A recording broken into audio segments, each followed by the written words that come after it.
HMRC, helping them regarding collecting the right amount of tax from the people, would this be considered with aiding them with oppression?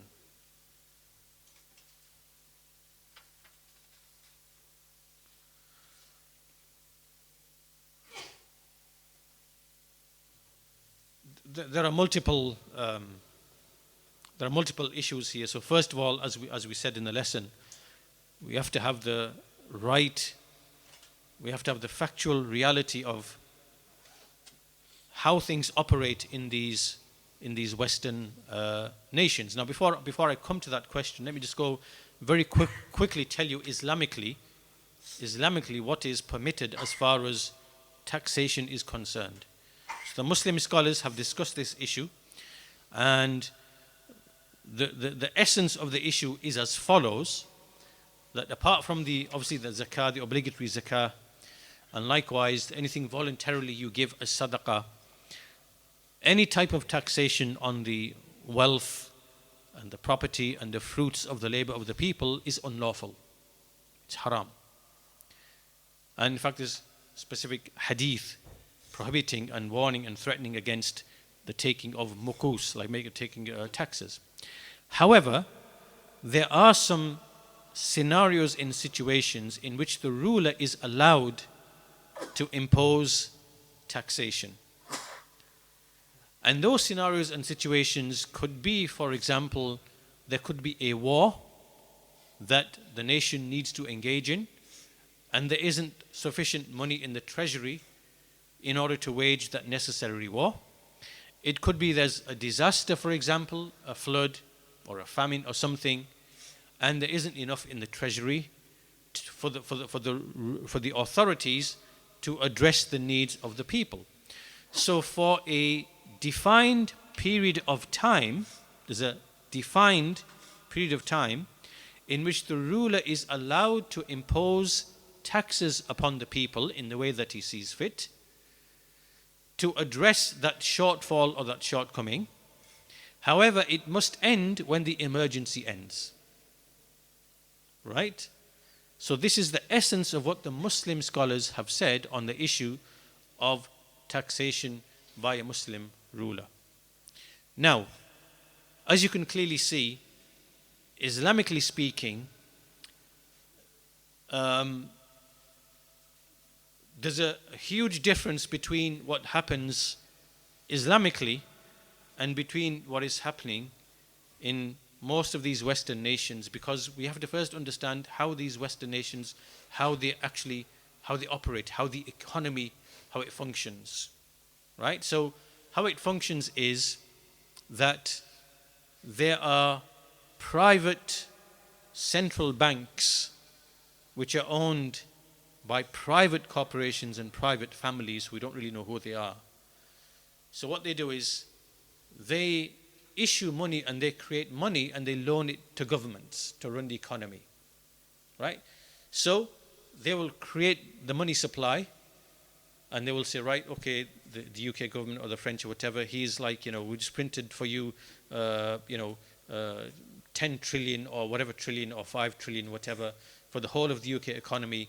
But then we want a 6% interest to repay back the money that they've created from nothing, right?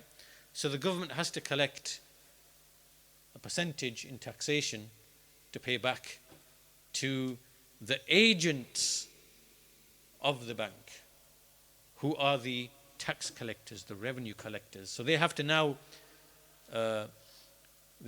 basically, like pirates, because this is what probably is the best word, they're like pirates who are basically now out there to take the money, which then has to be given to the bankers, the interest that they want for printing the money.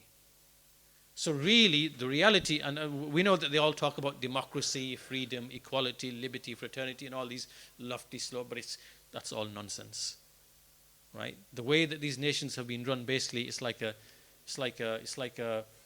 farm where you are slaving to give a part of your earnings to the government who will then give it to, the people they borrowed it from.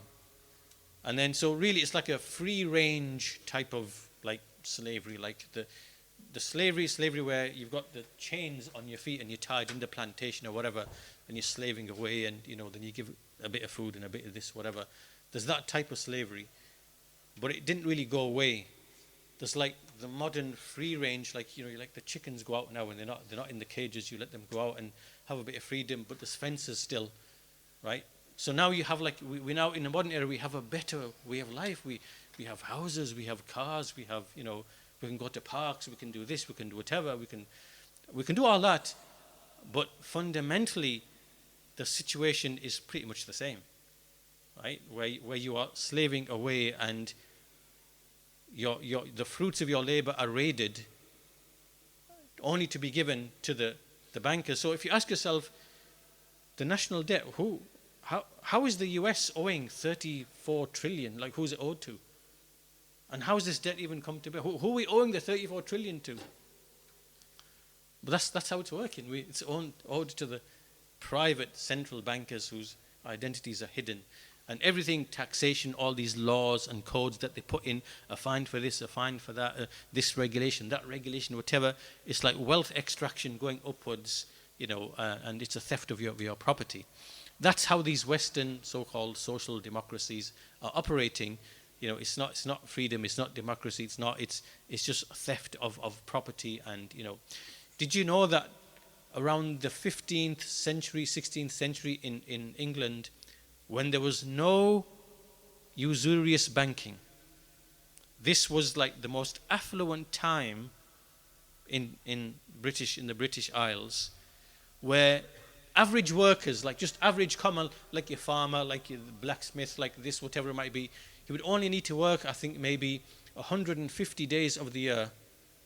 The rest of it was just holidays. There's nothing, because you are making enough wealth for you to carry on and do whatever, because there was no usury. There was no usury because the king of that time, after a few hundred years of exploitation, he threw out the Yahud, and so there was no usury. And that is known as the most affluent period in English or British history. Like, people were so well off that the average common labourer and worker had only had to work for literally, like, as I said, 150, so what's that? 5 months you work, the rest of it you can just relax and do whatever you want to do, And that's how it used to be. So this whole thing about, like, you're asking this question about these, revenue collection and whatever, this is how we understand what they're actually doing. And that's why they have so much power, and, all these organs, they work together. Right, so you have the HMRC, then you have the police, then you have whatever, and it's like a piracy scheme to raid you and the fruits of your labor, to funnel it upwards towards the people who issue the fake money, the credit, the fiat money. Right, so it's like a Ponzi scheme basically, and that's the reality of what's going on. Then, in order to keep that going, that scheme going, you then have what's called politics. This is all the theatre that we see, the elections and democracy, and then you've got the Labour and the Conservative, and you've got the left and the right, and all the theatre that you see, that's just theatre, it's just distraction. It's meaningless, because what really counts as the actual power is who prints the money. That's where the true and real power lies. In these Western nations, obviously, that's what I'm speaking about, these Western nations. But when there is no usury, when there's no interest, then you don't really have these problems. So can you see how even many of the non-Muslims, you might have seen some of them, like they have these videos they post on social media. Some of those people who've made it out, they've escaped from the plantation, from the cage, and they've gone to Dubai. And they're like, giving videos that I'm in Dubai, I'm earning this much, tax 0, whatever. I'm free, look, roads are clean, there's no woke ideology, there's nothing wrong. You actually see videos of these non-Muslims realizing what it's like in the Muslim lands where there's no usury, where there's no, and because there's no usury, up until now, it's been that way. Well, there was no tax. That's why you don't have an income tax. That's why you don't have any, until recently there wasn't any VAT, right? So the fruits of your labor belong to you. The fruits of your labor, they belong to you. Whereas in these nations, the system they've set up is a system to loot the fruits of your labor and to take your property, to take your land, to take your possessions. And many of the shrewd, intelligent people among the non-Muslims, they knew this. They said that if the people don't wake up to this scam, then their descendants, future generations, are going to wake up one morning owning nothing except the vest that's on their back. And that's actually happened now. Right? So, as for your question, you said, can you work for these? You shouldn't really work in these kind of.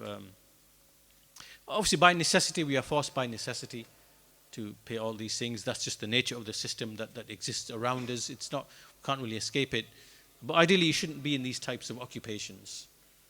You shouldn't be in these types of occupations because what they are founded and built upon in principle is what I've described to you. It is piracy, it's exploitation, it's, that's the proper conception, the reality of how it's all functioning. Right? So ideally we want to be places, where we don't have usury and we don't have this type of oppression which exists. Allah knows best. So we'll end there today's lesson. Walhamdulillahi Rabbil Alameen wa sallallahu ala nabina Muhammad wa ala alihi wa sahbihi ajma'in.